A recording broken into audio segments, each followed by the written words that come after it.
Може да вземеш това. Табелката ще взема. Сега да се представиш с няколко думи. Здравейте! Здрасти. Казвам се Светла Василева.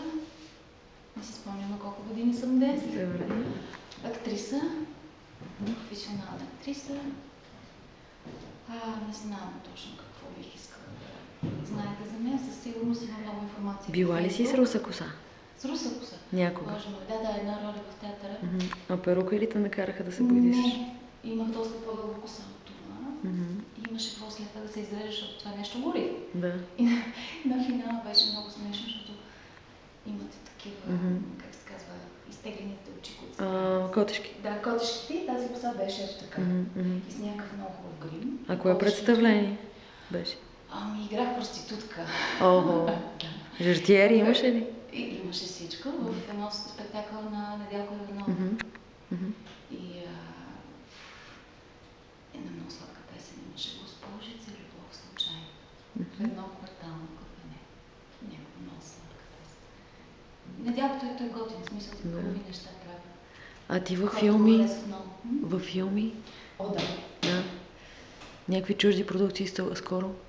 Скоро не, но някакъв, как се казва, сивото ми е достатъчно богато. Да. Джеймс Педърпън беше в България, с него. А на какъв език?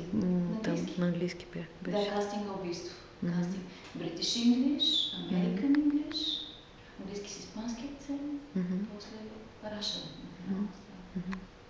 Но звездите са ужасни.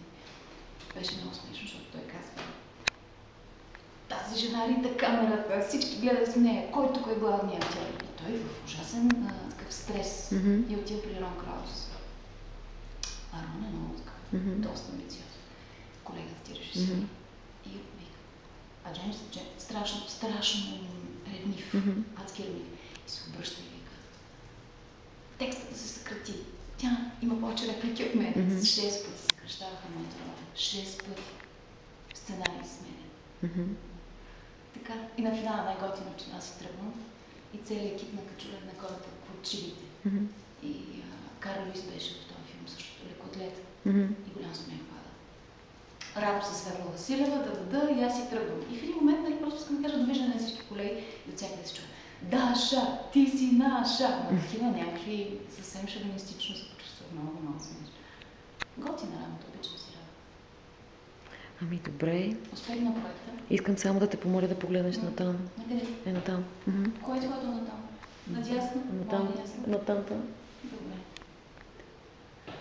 И сега пак към мене. Много благодаря.